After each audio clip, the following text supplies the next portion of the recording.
व्यास ऋषि ने राहु की डिस्क्रिप्शन देते हुए एक श्लोक कहा, अर्धकाय महावीर्यम चंद्रादित्य विमर्दनम सिंहिका गर्भ संभूतम राहु आवाध्या अहम।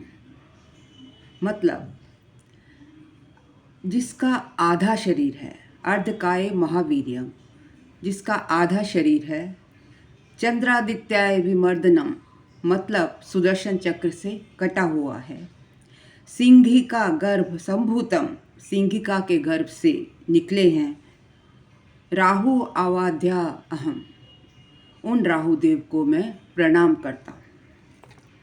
मतलब इस डिस्क्रिप्शन से, व्यास जी की इस डिस्क्रिप्शन से शायद आपको समझ आ गया होगा कि राहु ग्रह जो कि एक नोडल पॉइंट, नॉर्थ पॉइंट, कुंडली में नॉर्थ पॉइंट और एक इमेजिनरी पॉइंट है, उसको दर्शाते हैं, कितने पावरफुल हैं। मतलब सिंहिका के गर्भ से निकले महावीर्यम। अब मंगल भी बलशाली है, लेकिन महावीर्यम राहु को क्यों कहा? क्योंकि अगर आपकी कुंडली में अरिष्ट योग है, अरिष्ट योग का मतलब किसी प्रकार की भी दुर्घटना का योग है, वो दुर्घटना मानसिक लेवल पे हो सकती है, आर्थिक लेवल पर हो सकती है और आपके स्वास्थ्य लेवल पर हो सकती है। मतलब उस दुर्घटना को भंग करने का बल राहु में है। लेकिन कब? जब राहु तीसरे घर, छठे घर, 10वें घर और 11वें घर में होता है, तो ऐसा राहु सक्षम होता है आपकी किसी भी विपरीत स्थिति से आपको उभारने के लिए। पराशर ऋषि कुछ ऐसे नियम बना गए कि अगर जिसके बेस पर आप किसी भी व्यक्ति के अरिष्ट या लॉन्गिविटी के बारे में प्रिडिक्ट कर सकते हैं। अगर वो प्लैनेट राहु है, तो सिर्फ राहु ही एक ऐसा प्लैनेट है जो किसी भी विपरीत स्थिति में बाउंड्रीज तोड़कर आपको प्रोटेक्ट करने की हिम्मत रखता है, उसमें वो सक्षम है। अगर इन 4 घरों में तीसरा घर, छठा घर, 10वां घर और 11वां घर, इनमें राहु है, तो आप ऐसे व्यक्ति को अरिष्ट योग होते हुए भी ये प्लैनेटरी पोजीशन उसका अरिष्ट का भंग करने में सक्षम है। उसको कहते हैं अरिष्ट भंग। मतलब ये आपको लॉन्गिविटी देगा, चाहे आपका एक्सीडेंट हो जाए या आप किसी रोग से, सीवियर रोग से पीड़ित हैं और विपरीत स्थिति में पड़ जाएं, तब भी अगर इन 4 घरों में मैलिफिक हैं तो वो they act like a pillar. जैसे कि केंद्रा कुंडली का पिलर शो करता है, त्रिकोण पिलर शो करते हैं, सपोर्ट करते हैं। विष्णु और लक्ष्मी स्थान, केंद्र और त्रिकोण विष्णु और लक्ष्मी स्थान कहे जाते हैं।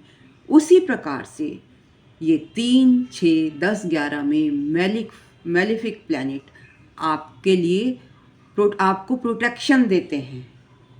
कौन कौन से 4 ग्रह? सूर्य, शनि, मंगल और राहु।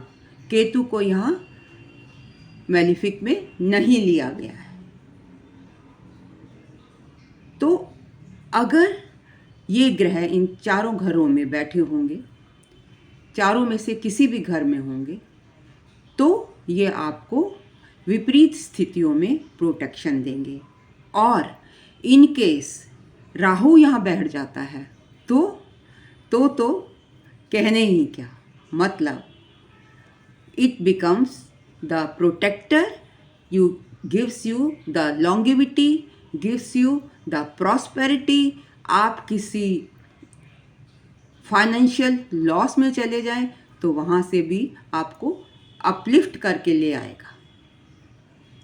तो ये था मेरा विश्लेषण अबाउट राहु। राहु कैसे आपकी लॉन्गेविटी बढ़ाता है, कैसे आपको बल देता है। If you like my video, kindly like, comment and share. और for consultation you can contact me at snehkapoor1812@gmail.com। और हाँ, अभी इतना ही नहीं,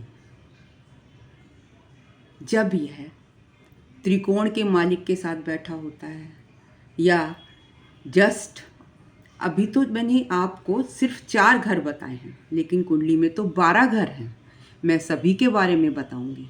और अधिक जानने के लिए मुझे सब्सक्राइब कर लीजिए, अगर आपने अभी तक सब्सक्राइब नहीं किया है, ताकि सबसे पहले इन्फॉर्मेशन आपके पास पहुंचे। और शेयर कीजिए, लाइक कीजिए, कमेंट कीजिए।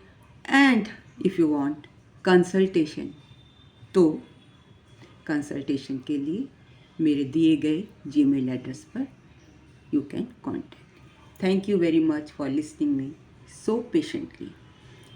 आगे का रहस्य जानने के लिए, क्योंकि राहु बहुत ही रहस्यमयी है, राहु से रहस्यमयी कोई भी प्लैनेट नहीं है। अगर किसी की कुंडली में आप 8वें घर में देखें, बाप रे, डर जाएंगे, राहु यहाँ पर बैठा है। तो ये जानने के लिए कि राहु 8वें घर में, 12वें घर में, 5वें घर में, 9वें घर में, दूसरे घर में, तीसरे घर में, इन सभी में क्या फल देगा, तो जुड़े रहिए मेरे साथ। धन्यवाद। Thank you for listening me so patiently.